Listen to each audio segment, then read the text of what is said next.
Nice. Now But it's you see the working. first slide. Yes. Somehow. Okay.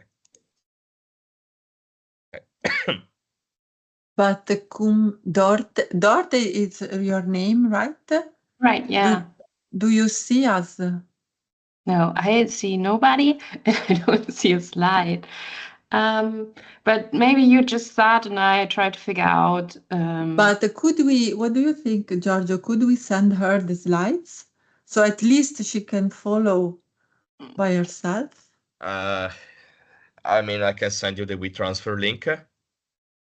But I would like to, Sky, if you like, are you sure it's not like you're having a compact visualization of Teams, so it does not show the people, does not show the screen? Because it could be that reason why you're not seeing anything.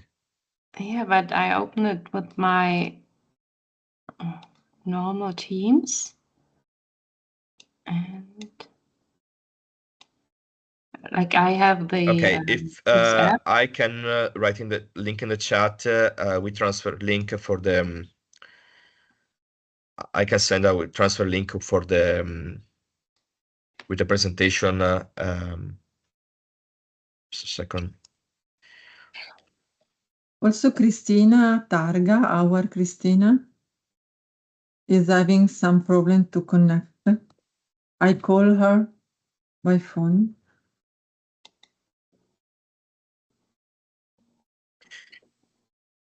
Okay, you should be able to see the chat. There is a WeTransfer link. You can download all the slides and you can follow from there if you so desire.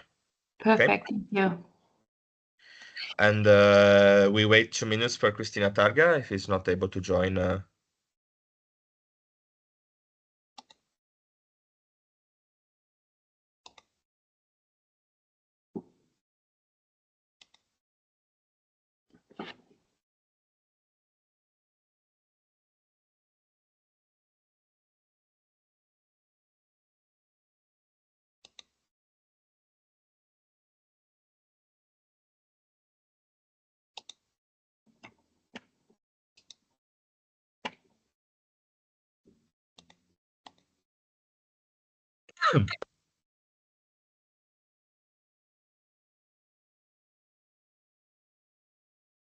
So now, while we wait to join, we start with a quick rundown, a quick introduction of the presentation.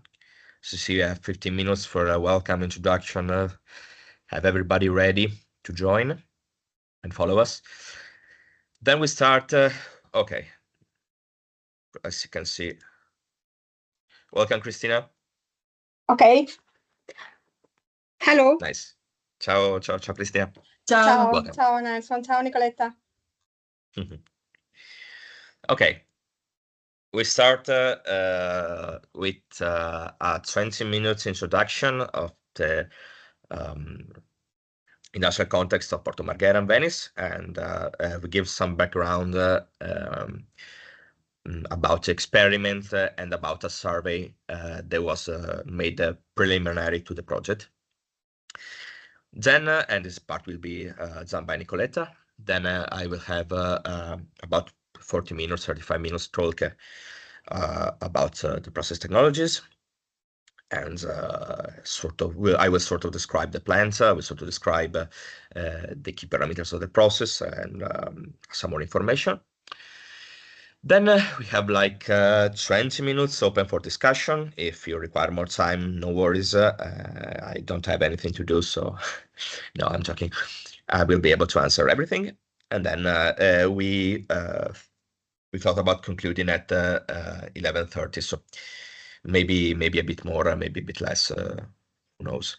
One thing I will ask you is to fill the evaluation form, which is extremely important part of the evaluation of the project.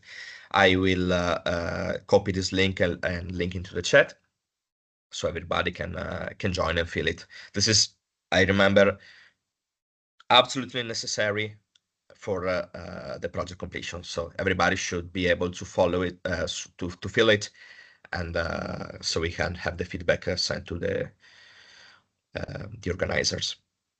Okay, Nicoletta, are you ready to start? Do you You're hear muted. me? Yes. Okay, great. I just put in the chat the form for the evaluation, so you Okay. can easily copy it for doing it at the end of the meeting. Okay, if you please, Giorgio, go ahead with the slide. Okay. Yes, I'm Nicoletta Chiucchini from Veritas. Veritas, as you probably know, is a multi-utility based in Venice, providing integrated water services and waste management services to 51 municipalities in the territory around Venice, in the coastal area. And Venice is the leading partner of the Venice case study of B-WaterSmart. The other partner are Sintef Engineering, Edra, Hydrotech, and Depuracque. And Venice case study focus on wastewater with the purpose of fostering water use itself and the recovery and reuse of the water-related resources like nitrogen and the sludge with its content of carbon, nitrogen, and phosphorus, and also energy content in case of impossibility to use for the soil. In this case, we are focusing in this training, we are focusing on the industrial reuse of the treated water. And please change slide, Giorgio, thank you. And for in this case, for B-WaterSmart, leverage on an existing favorable situation. In fact, the industrial Porto Marghera industrial pole that you can see here in the picture near Venice in the lagoon. On the left is the industrial pole, and Venice, so near in our lagoon, is located very near to our Fusina wastewater treatment plant, a municipal wastewater treatment plant of 400,000 person equivalent. And this plant was already upgraded to provide water for non-potable reuses at the beginning of this century. And within a big project, the integrated Fusina project, foresaw to protect the Venice Lagoon. And so this is why B-WaterSmart started here, could leverage on this situation, because we have already infrastructure also to distribute, not completely finalized, but we have infrastructure to distribute this non-potable reuse and also some treatment in the plant. But to explain better the situation, we have to not change again, not change already. Sorry, stay here. Just a little story, a little background of the industrial zone in Porto Marghera that dates back to the 20s of the last century, so 100 years. And it started and had a big expansion in the 60s and 70s with big chemical and petrochemical industries and the commercial port that created a strong environmental pressure on the lagoon, such a sensitive area. But unfortunately, at that time, when the industrial zone was born and thought, the environmental sensitiveness was not as high as today, unfortunately. So what happened that this strong pressure on the environment forced the authorities and the regional and national authorities to think to a plan to restore and protect the lagoon. And this is the master plan, the regional master plan, 2000 regional master plan, that foresaw a lot of intervention to restore the lagoon and the soil and the water. And among all these intervents, there was also the separate collection of all and treatment of all industrial discharges, and this is out of the scope of this case study. So there is a separate line of industrial discharge with their treatment, but also the construction of some phase of treatment at the end of our Fusina municipal wastewater treatment plant to provide water for non-potable reuses. In parallel, the chemical sector, due to economical reason and also environmental reason, faced a contraction and a significant downsizing and restructuring of the company that now are mostly in number, mostly of the tertiary and the logistics sectors, but a lot of quite an amount of in manufacturing industries, so chemical, engineer production, and other mechanics industry are still present in the industrial pole. Now you can change the slide, thank you. And due to several reasons, among which the fact that in the PIF, the integrated project of Fusina, was lack a specific treatment required for the industrial uses, actually, unfortunately, all the treated water from Fusina is directly discharged into the sea. One of the intervent foreseen by the regional plan was also the building of this big pipe discharging all the effluent from the municipal wastewater treatment plant and industrial wastewater treatment plant out of the lagoon directly into the sea. But now it is important, even facing the climate change and the drought period that we had in 2022 is even more important, and it became a must to recover these 40 million metri cubic year that of quite good water that is discharged directly into the sea instead of being reused for irrigation or industrial purposes.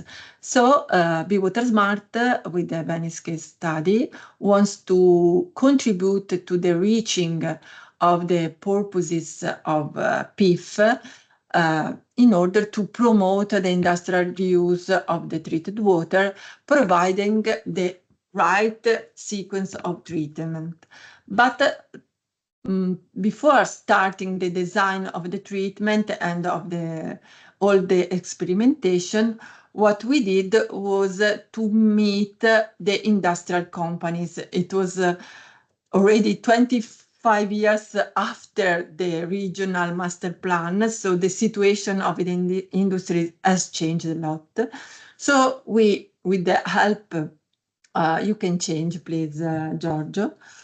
With the help of the Industrial Association, that was one of our first stakeholder of the community of practice, we met just from the beginning all the companies, the industrial companies that use water in the Porto Marghera pole, to understand their concern, their attitudes, their requirement, and with our surprise, we found them very interested in the use of water.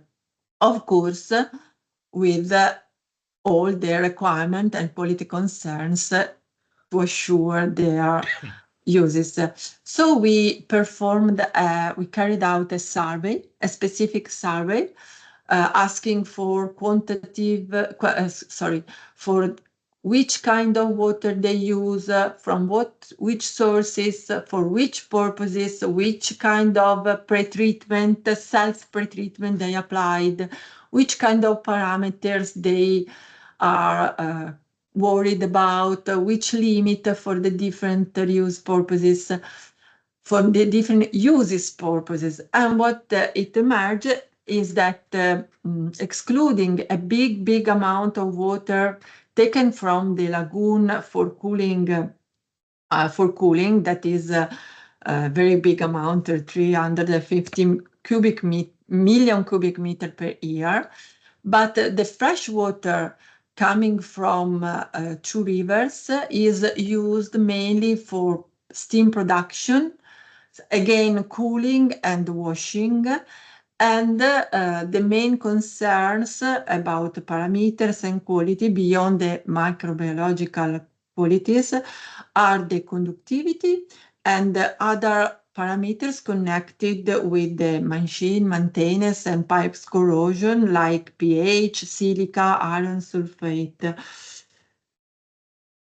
So based on the results of this survey, now I leave the floor to Giorgio. We thought the pilot design and the experimental design of the pilot.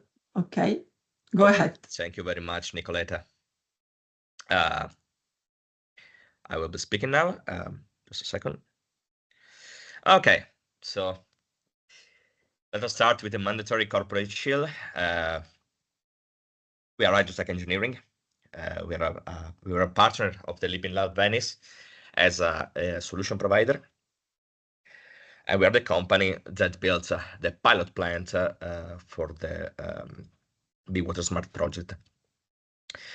We are a company that specializes in designing and supplies advanced turnkey water treatment plants.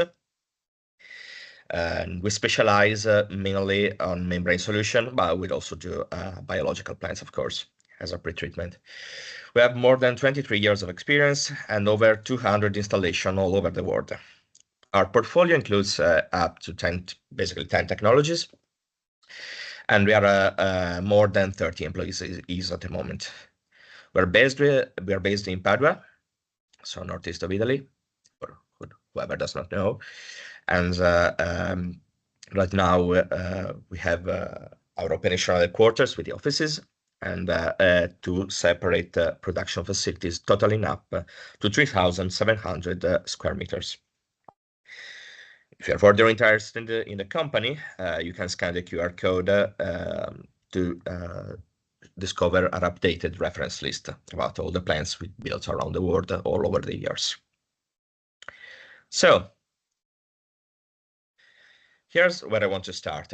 This diagram shows the application range of various separation process technologies as a function of the equivalent sieve diameter, basically the diameter of the particles and compounds you want to remove from the water.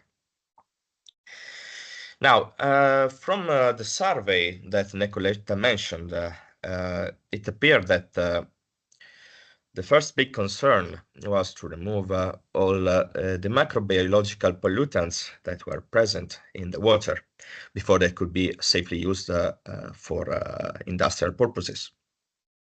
In particular, as you can see from the diagram, bacteria and viruses.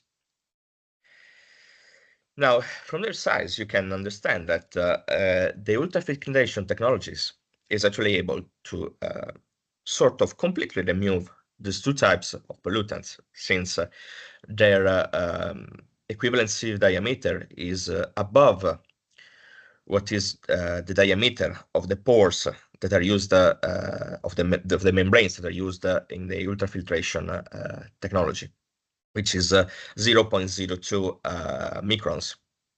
So basically, viruses and bacteria are not able to pass throughout the membrane of the ultrafiltration. Now, for the other 2 compounds, which are metal and dissolved salt, as you can see, ultrafiltration is not able to reject them. So what we had to do was to add what is the next logical step, which is a reverse osmosis treatment, which is able to reject a very high percentage of metals and salts.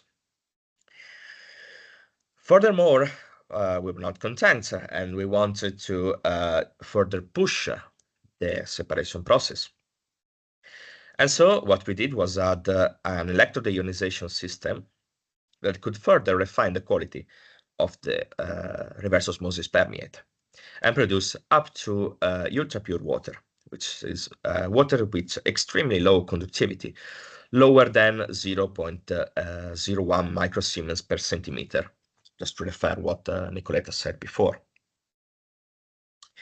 How we did it?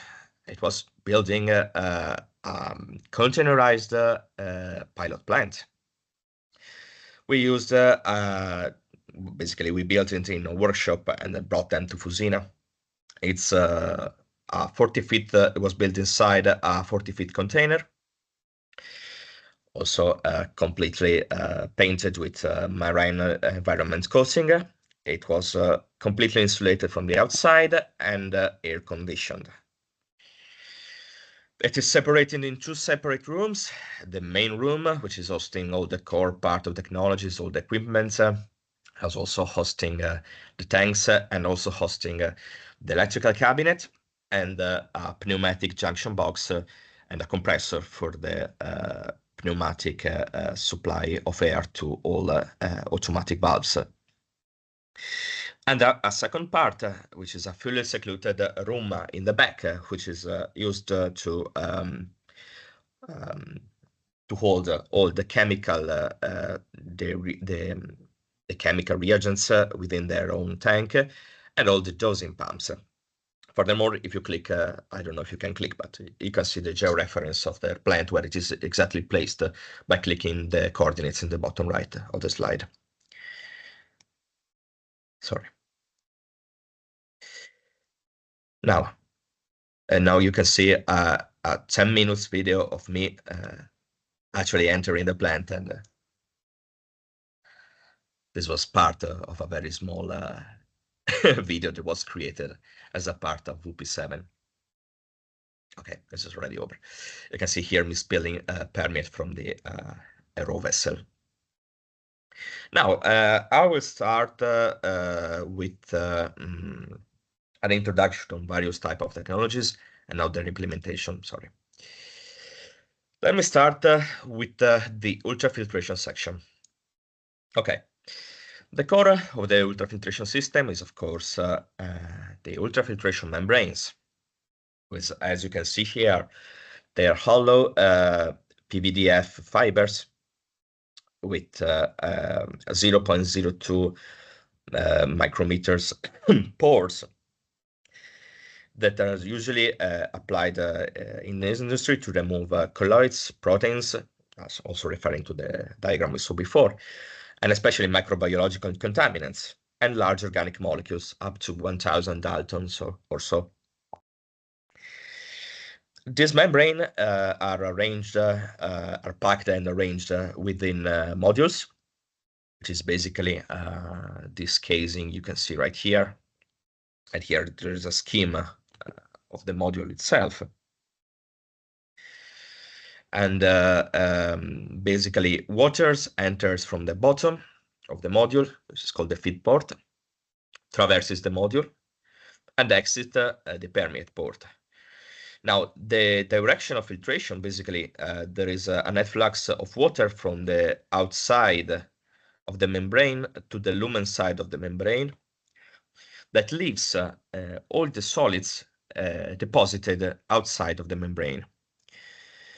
Now, keep in mind, this process is a type of dead-end filtration, as basically they're just during the filtration cycle, it is process is divided in cycles, and during the filtration cycle, the water just enters and leaves, and there is an accumulation of solids outside of the membrane.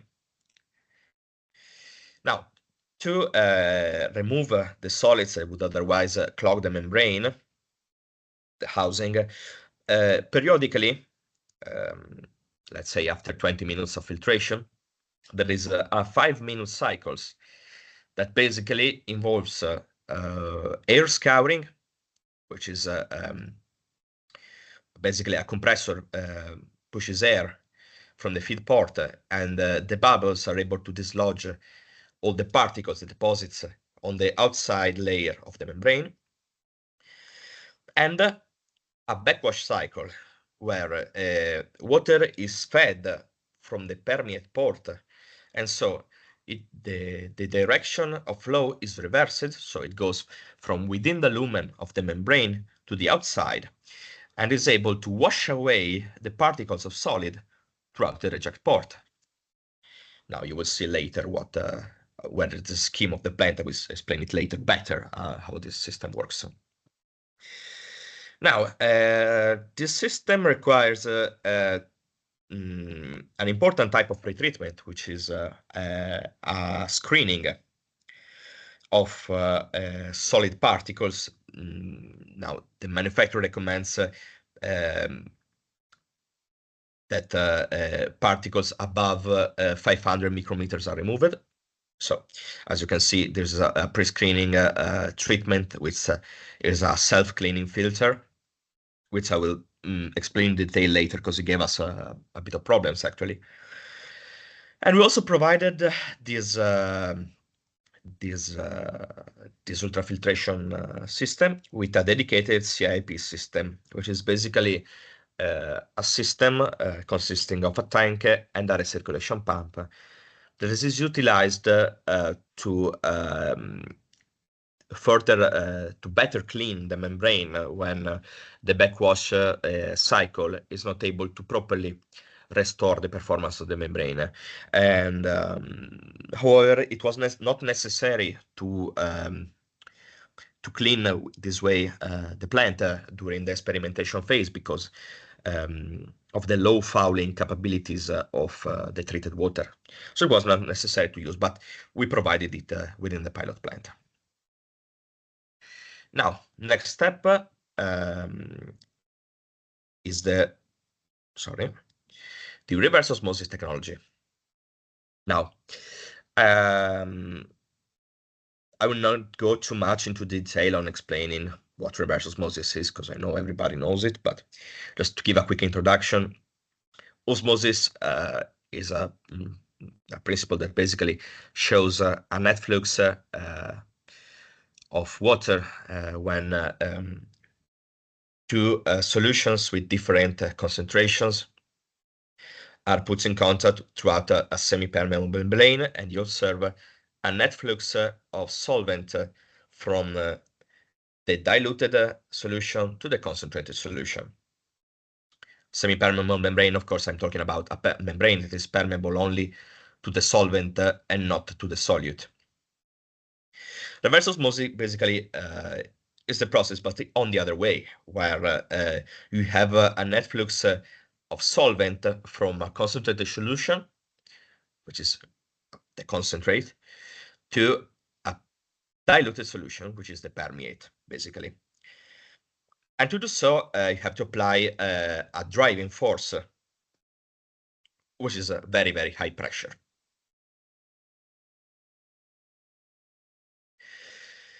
How this is implemented within the process is that, of course, the core technology is the semi-permeable membrane, which is our spiral wool membrane. It's basically a multi-layer membrane where the active layer is actually a very, very, very thin layer of polyamide. And basically, this type of membrane is able to achieve a very, very, very high rejection of salts. And in this case, it was able to deliver, to bring down the conductivity, which is directly proportional to total dissolved salts, down to 20 microsiemens per centimeter. So already meeting most of the industrial applications. Now, to go back to how the system is built, this type of membranes are usually put in series within a huge vessel. It's in fiberglass, as you can see here, which is made to withstand very high pressures. In this case, the pressure was around 9-10 bars of pressures. and pressure was provided using these two high pressure pumps you can see in the top right, which is the driving force I was speaking about before to achieve the separation. Furthermore, type of pretreatments that are required for the osmosis system to operate properly are complete removal of all the solids. This is why the ultrafiltration was required as a pretreatment of the plant to apply reverse osmosis technology. We have some cartridge filters that are mainly used as a safety and to remove particles or items above 5 micrometers of equivalent sieve diameter. These cartridge filters are poly. But I don't care. It's not important. And then we have chemical dosage in the RO inlet. In particular, we have a feedback controlled dosage of hydrochloric acid, which is dosed to lower the pH value of the feed of osmosis feed down to 6.5, 6.7. And this is done to avoid the deposition of calcium carbonate on the membrane, which is a low, very low soluble salt that would clog the membrane very easily if it was able to precipitate. And then we have the sodium metabisulfite, which reacts with active chlorine. Chlorine is extremely dangerous for the membrane because it's able to attack the polyamide layer of the membrane, which is the active part of the membrane. So we want to remove all free chlorine, and we dose SMBS for it. And then we have antiscalants, which are products that basically they avoid the deposition, they avoid the scaling. And what they do is they actually act on the centers of nucleation of crystals of various salts by inhibiting them and avoiding and keeping them in solution. So there is no generation of crystal on the surface of the membrane. The system was, as the ultrafiltration system was, also provided with a dedicated CIP system. As you can see here in the photo, is in the foreground, which is used to recirculate a cleaning solution, and it's used to further clean the membrane if it presents a phenomenon of scaling and fouling, but was not necessary for these pilot plants. As I said before, the matrix, the treated water, was extremely low fouling. Now the last part of the treatment, which is the ADI treatment. What is electrodeionization? Electrodeionization is a type of technology that in this case was used to further enhance the separation achieved by RO system. How does this technology work? In this technology, the driving force for separation is the difference of potential, in particular the electric field, which is generated throughout the solution. And the core aspect of the technologies are, as you can see from the scheme, ion exchange membranes, in particular anionic exchange membranes, which is permeable only to anions. And when the a cation membrane, which is permeable only to cations. So what happens is then the flow of water is fed within the system. Thanks to the driving force provided by electrical field, there is a flux of anions to the anode and cations to the cathode.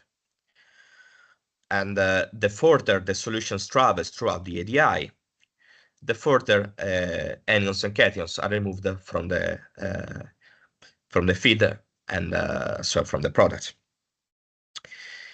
How the system is built is that basically the feed is split in two. Part of it becomes the product solutions, which is the solutions which is diluted.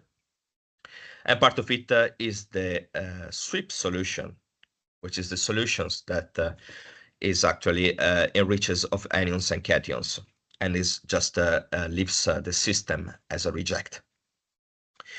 This type of systems is a CDI, a continuous ADI modules, is a continuous process containing up to 10 cells. And basically, they are arranged in plates, in parallel plates, and hold within a plastic frame, such as shown here. Now, what are the requirements for this type, for the application of this type of technology? Is well, very low conductivity on the inlet, which is as prescribed by technology manufacturers, should be below 40 microsiemens per centimeter, and is achieved throughout the whole system.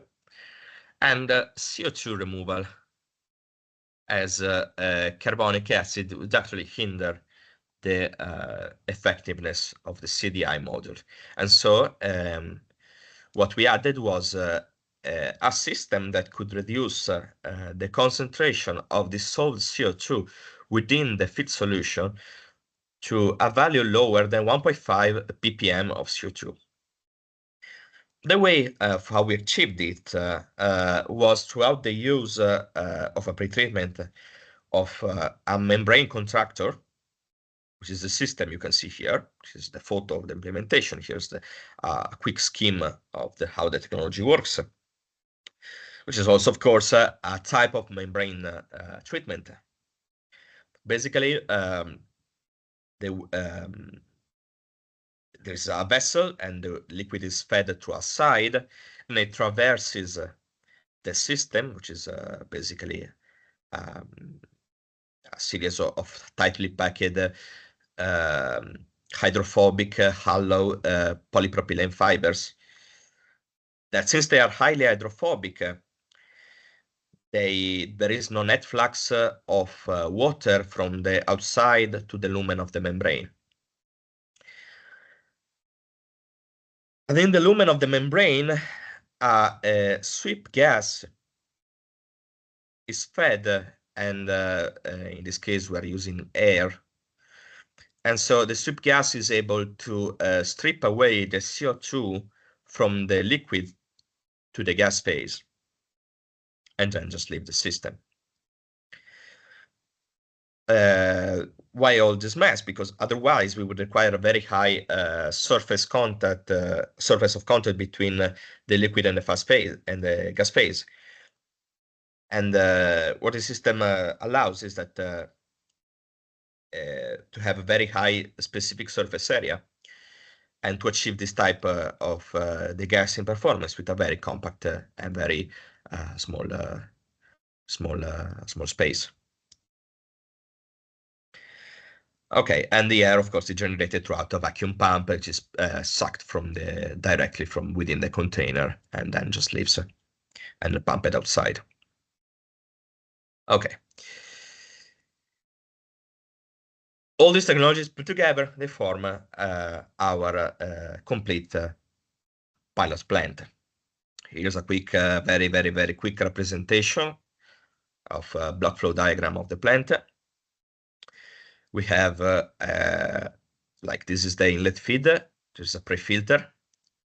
Here you can see some UF reagents for pretreatment that were installed in the pilot plant, but were not implemented for the process. And because we initially foreseen a dosage of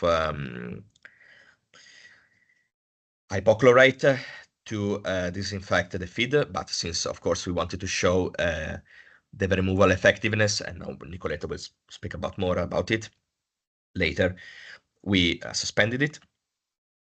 We have the ultrafiltration, we have the compression, which is used for a scouring.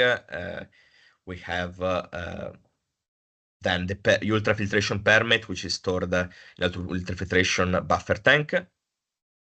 which is often used to backwash the ultrafiltration, and the backwash stream is discharged periodically. We have an inlet dosage of chemical reagents to enhance the backwashing capabilities. We have a dedicated CIP system, the one I talked before. And here's the ultrafiltration section. Then we have the pumps, the RO feeding pumps that send the water to RO. There is an inlet of chemical reagents for RO pretreatment. Then in the osmosis section, we have two separate streams. One is the concentrate, which is a solution enriched in dissolved salt, this discharge from the system. And then we have the permeate, which is fed to a CO2 stripping section, and then fed to the ADI system. We have the ADI product, which is the product water, which is very low conductivity water produced by the end of the chain of treatments. And then we have the reject, which is discharged. And of course, we have the RO sip that we mentioned before, which is for periodic cleaning of the reverse osmosis machine. Now, time is getting sort of short, so I will very quickly go over the key process variables, which are the variables that we measured in real time. We recorded them throughout. We had some measurement trends that was made by measurement sample every 3 seconds by our software. And then daily, as a monitoring strategy for the plant operation, we registered that we wrote down the values of steady state variables each day throughout the whole demonstration phase. Okay. As you can see, these are the main process variables that were controlled and kept. Most important ones I want to highlight are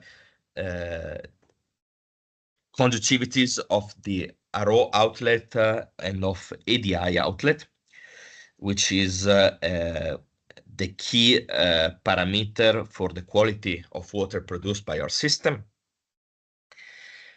In particular, RO, which is always kept below 40 microsiemens per centimeter, and at an average value of 20 microsiemens per centimeter, as I talked before. And this is directly proportional to totally dissolved salts. I already talked about it.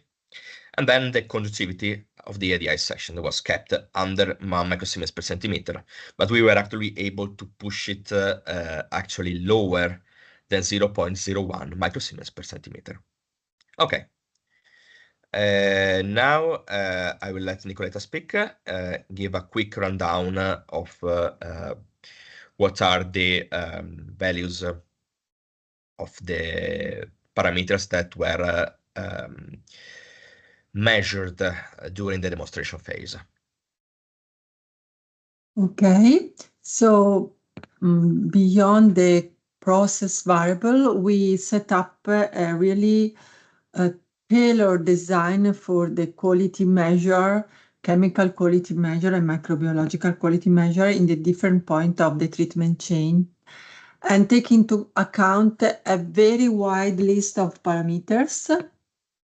Since there was not a specific law for industrial use, we refer to national law for discharges, but most of all, we refer to the Ronchi-Costa decree that set strict limits for really a wide range of parameters for the discharge in the Venice lagoon. And so also for very difficult parameters, emerging organic compounds, emerging compounds of concern, and This was also one of the concern of the industrial companies, because they didn't want to have reused water with containing some of these new organic pollutants that have to be really, really low, in low concentration. So in this table, we see the category of compounds. As you can see, beyond the physiochemical anions, we have hydrocarbon, metals, halogenated organic compounds, aromatic organic solvents, non-chlorinated phenols, herbicides, PCB, that is, I always have to, polychlorinated biphenyl, dioxin-like or not dioxin-like.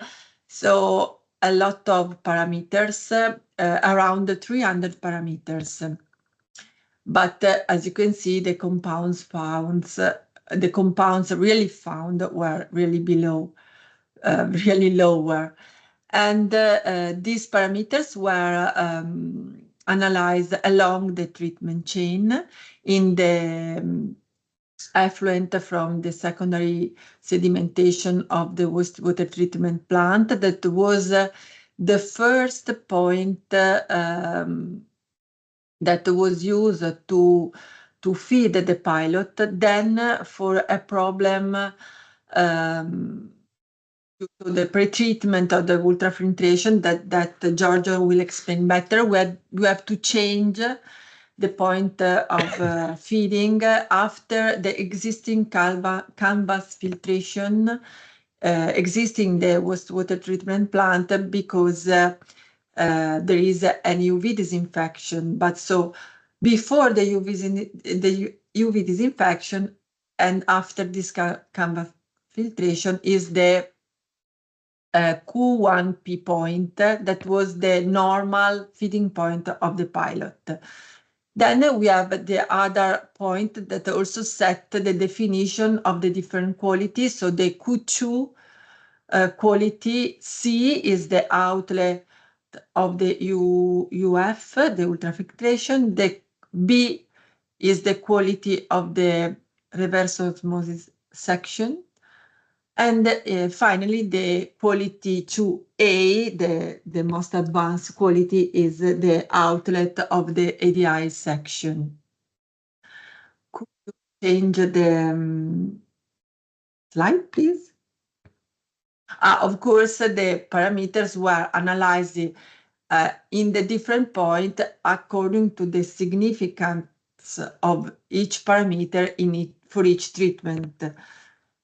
So as results of all this experimentation that last for more than 1 year with more than 100 samples and about 300 parameters, we can say that with this pilot we reach really high and stable quality that could allow the reuse for industrial purposes. And this reuse is not anymore just an opportunity, but due to the drought period and the climate change and what we have seen also here in Veneto region, that normally had no problem of water.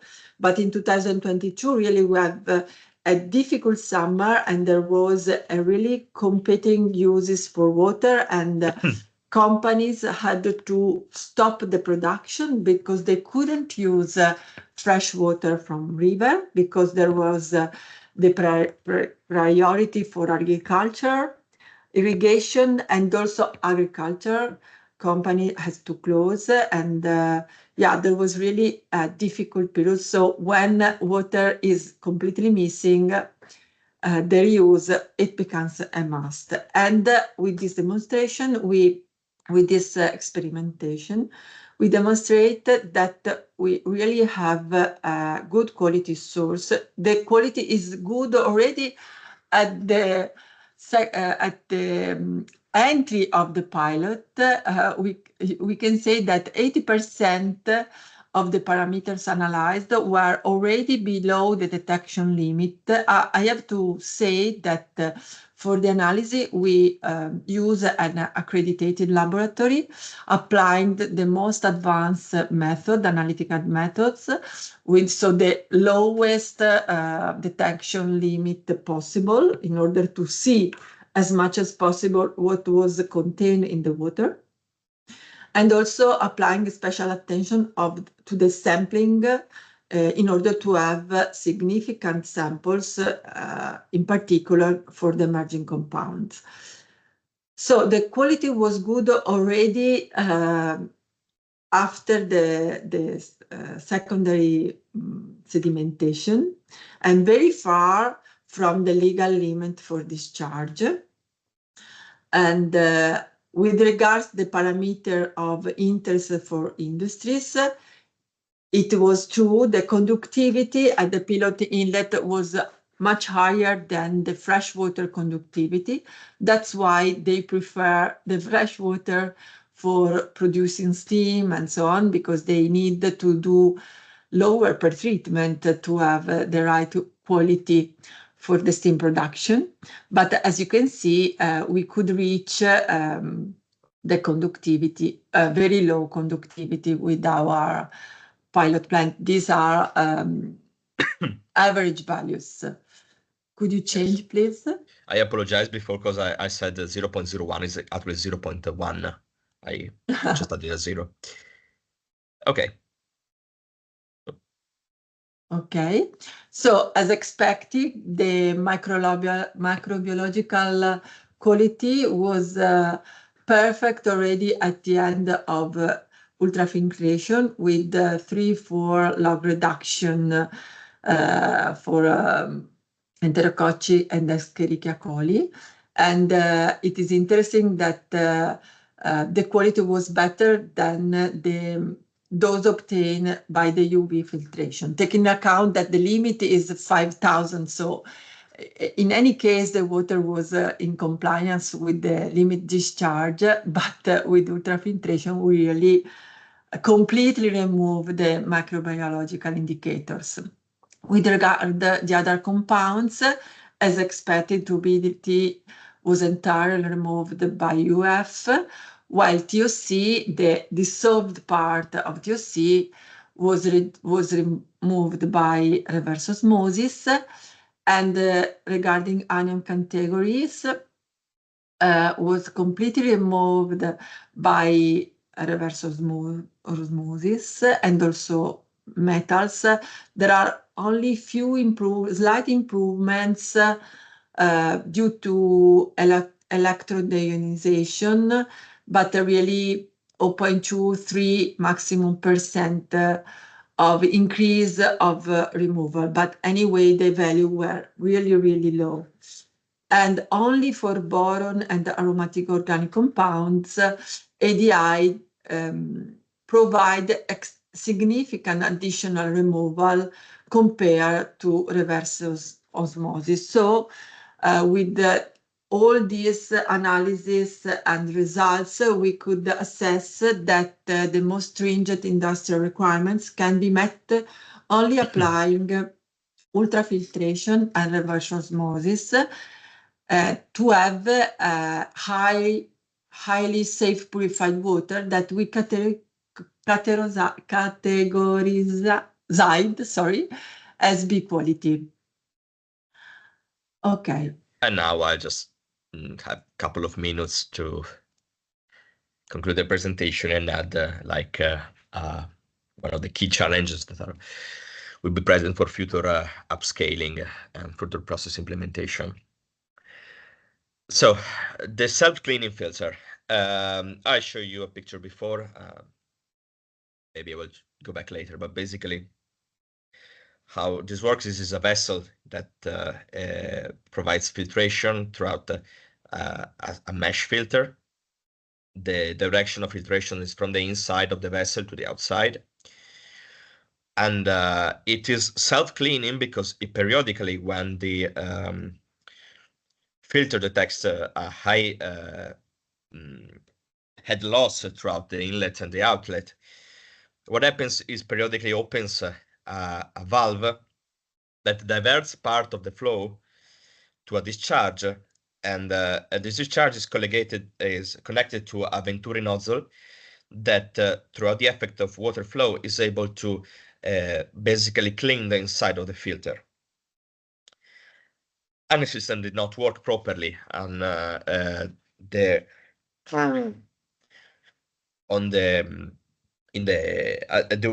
we had the original inlet point, inlet suction point of our pilot plant, because it would clog very rapidly, and the system was not be able to clean the filter. So what we had to do was actually manually intervene and clean the filter by disassembling it, cleaning manually, and then putting it back. It was a nightmare. So we solved the problem by moving the suction point of our pilot plant after self-cleaning, after other filters that were used in the plant by Veritas. What are the possible solutions to modify and to actually have this system perform? Either change the type of filter using more robust, mainly possibly mechanically operated cleaning filtering equipment, or by maybe get a bigger pump for the suction and the feeding of the pilot plant, so it is able to have more have a higher flow, cause more depression, and better clean the inside of the filter. And that's it, basically. Yes, if I can add something about Sure. other challenges, not technical, but of course the purpose of the case studies is to promote the adoption of a scale-up solution to really provide to industries this kind of water that now we demonstrate that can really fulfill their requirements. And of course, the challenge will be to really define the perimeter of industries interested in this water in order to design a proper full-scale plant. And of course, the problem of energy consumption and cost of this treatment is a challenge, but because this kind of treatments have a high energy consumption, and the actual cost of fresh water is really low.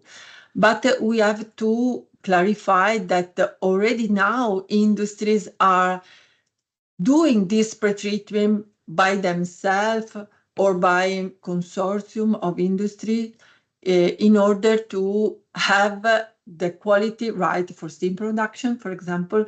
So it's not a matter of increase the energy consumption, but just to do a centralized system. So maybe also obtaining scaling advantages. But yeah, this will require a big effort by our COP with all the stakeholders to really individuate and talk with all the industrial and go on with the full-scale project. Okay. Okay. Now we have we are right on time, and we have some time for some questions and answers. It's okay in English, in Italian, you can ask whatever. I try my best to answer. Wake up, everybody. Sorry, maybe just I think I have. Okay, Paolo. No, I don't have any question on my side. I know a little bit the process.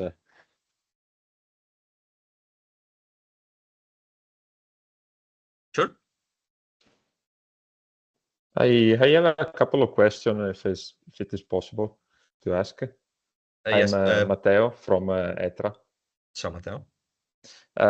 So my questions are first about the rejected flow from RO and other treatment. What is the volume that is discharged, and also the destination of this flow? It is sent to the wastewater treatment plant, or is sent to other kind of treatment?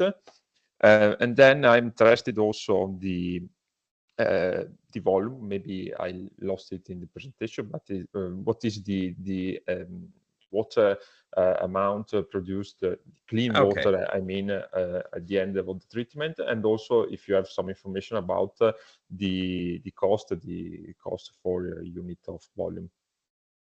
Okay, Thank just you. a moment. Can you see the screen? Yes. Okay, so I had prepared a couple of slides more because. Okay. Okay. This is I tried to keep the block flow diagram on the first slide simple, but I then added this one, which, as you can see, shows the flow rate. The UF inlet was 2.6 meter. UF outlet was around 2 meters. These are higher than RO inlet. There's a difference, of course, because we have part of it is used for backwash, so you're losing part of the UF permeate. This is the net UF permeate, which is 2 cubic meters, and we have 1.2 cubic meters of RO. So it's a recovery of 60%. Could be pushed way more, honestly. It could be pushed to 75% easily. We kept it this low because we wanted to avoid possible fouling problems, but this could be pushed way more. And then we have 1.2 cubic meters to the ADI system. And there is a ratio of 5:1 product to reject. So have 1 cubic meters of ADI product, which is our product water, and 0.2 cubic meter of ADI product. And for those other questions, since we had 4,000 cubic meters per hour fed, our suction here is basically a well that where 4,000 cubic meters circulate. We just decided to discharge the backwash, the RO concentrate, the ADI reject directly into after our system, because we have extremely low volumes compared to the water flow rate that was utilized. Normally, RO concentrate and the ADI reject are discharged to the sewers, to the system, and they are, I would say that in industrial application, the quality and the composition of this water, it is the main system that limits the recovery of the RO.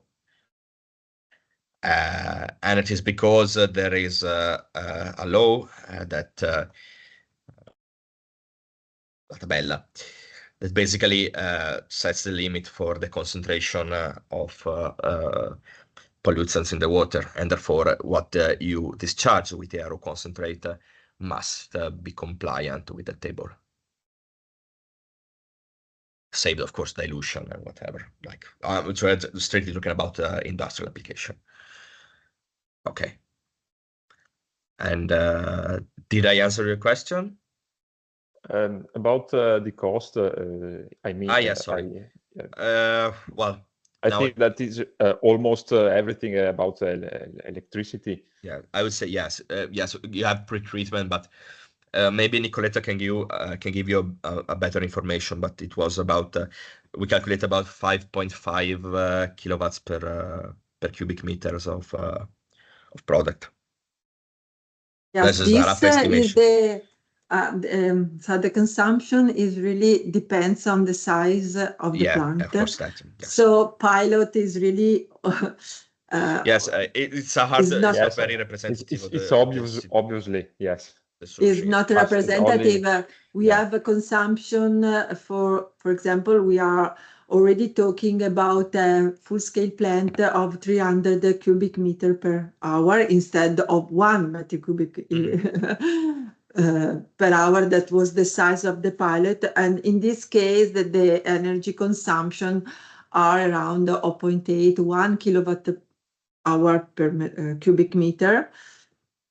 That is, yes, is an high consumption. But as said, if we compare with normal treatment of plants, but as said, this consumption is already taking place in the pre-treatment of the industrial site. So it's just a question of centralize it. But the problem of cost, of course, will be has to be faced, because it depends on who will do and will manage the treatment plant, and the tariff, who has to pay, and the things. So, but there is a discussion on it, for example, in the last meeting we had last week, it was clear that really the industrial association with all the companies are interested in this water. And of course, the price must be competitive, but what they ask is that the authorities can give incentives in order to bring lower the tariff, so they don't have to pay too much in order to push this use. So they are talking about how to promote, because still not all the industry need reverse osmosis. So also this we need to understand which are the requirements for which industries think of UF and RO system, and for which stop at UF, for example. But this will be the tailored design, taking into account the real requirements by the industrial pole. Yeah, so, and of course, I would like to further add that there's along with energy consumption, there's also chemicals as a part of the operating costs, as you can see here. So just a second.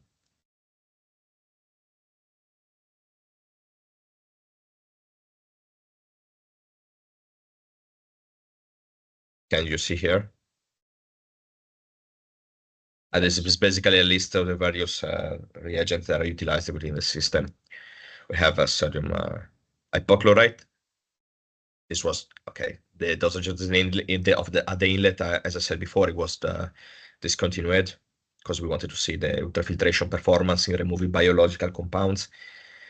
There's like those sodium hypochlorite and hydrochloric acid, which are used in the backwash of chemically enhanced backwash of the ultrafiltration membranes. Then we have the RO pretreatment, such as antiscalant, sodium metabisulfite, and hydrochloric acid. And then specialized chemicals that are used for cleaning the RO and the UF machines when performing the CLP procedure. So you have to have a complete overview of the cost. You also have to consider the chemical. So they compose quite a big part of the cost. Okay. And though, if I well remember, the consumption was not high, right? Yes, it was not that high, but I mean, the system is more fouling, more reagents are required. So it's also, you have to evaluate like the type of water you're treating if you want to see the true consumption of chemicals, because the consumption depends on them basically. But with regard our type of water, It's okay. Low compared to industrial applications. Like I said, the treated water was very low fouling, so we didn't need to perform dedicated CIP procedures this is the during important. the year of operation. Yes, This is the it's important things. Like if you were to do an application for a full-scale plant, I would recommend periodic CIP cleaning, even if Sure. like every month or so, I would have it. Okay.